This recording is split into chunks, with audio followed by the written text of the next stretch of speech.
can you run through a little bit chronologically what went down, including, I mean, I didn't know, like reporting to camp according to the team out of shape, and then bickering with Dan Herron. So you can tell it better than I can.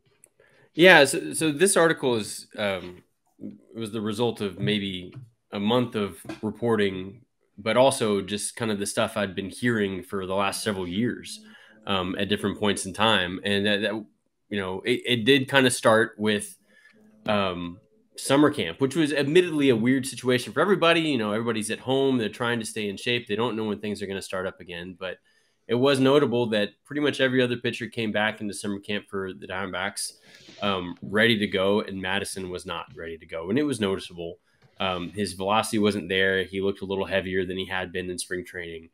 And we saw how that season went. I mean, his fastball didn't average 89 miles per hour that year, which is, I think, 3 or 4 ticks below his career average.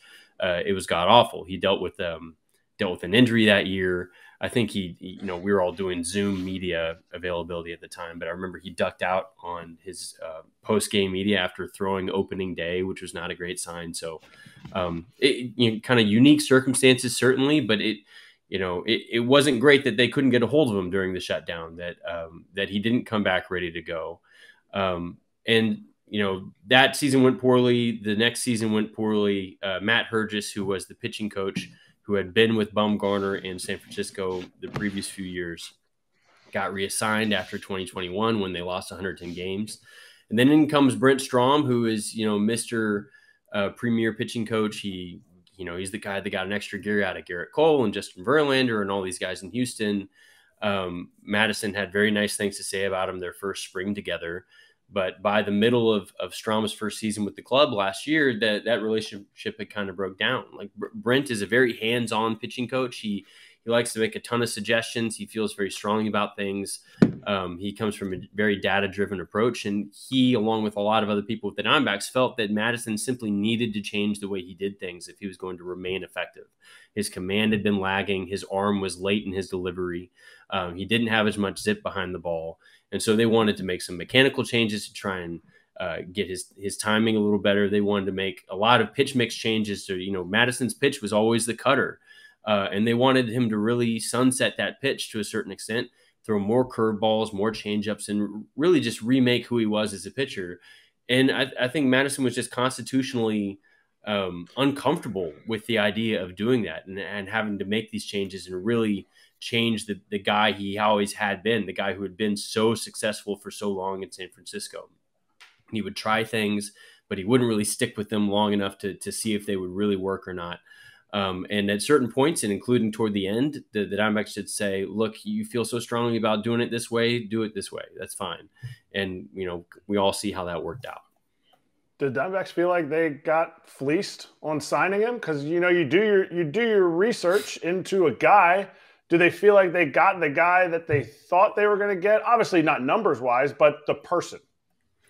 To a certain extent, I don't think they did. I'm not sure that they would, blow up Madison personally on a personal level. But I think they had just had Zach Greinke, who was the epitome of the guy who reinvents himself. And for all of Greinke's oddities, his teammates really liked him, and Madison's teammates liked him too. But Greinke was forward-thinking. He would always be looking for that edge. He would bring the young players along and set good examples. And with Madison, I would hear things, sometimes about him, being late to one of his bullpen sessions or being the first guy out of the clubhouse after a game, that kind of thing. And just things that, he'd done, I'm sure, for years in San Francisco. And because he was Madison effing Bumgarner, no one was going to call him to the carpet. But when things weren't going well, the Diamondbacks would be like, man, I hope our young pitchers don't get the message that this kind of stuff is okay. And, that's small potato stuff for the most part, but they did not get the guy that they thought was going to kind of help bring these younger pitchers along and really kind of show them how to get the job done in the big leagues. They hoped they would have that kind of veteran influence, and he wasn't really that guy. Did it strike you more as like a stubbornness to change or an unwillingness to maybe accept that his stuff wasn't the same that it was in San Francisco? Yeah, I think it's probably closer to the latter. I don't think that Madison was just stubborn to change just because he's stubborn. I know he has that kind of persona, but I think it is very tied up with this had always worked. It had worked for years and years and years. It had worked for 3 World Series. I'm sure that's hard. You guys would know better than I would that to confront that point in your career where your results and your body are telling it, look, what has always worked is just not working anymore. And so I think that was the thing for him. He just had trouble recognizing that he was at that point, that he needed to make major changes.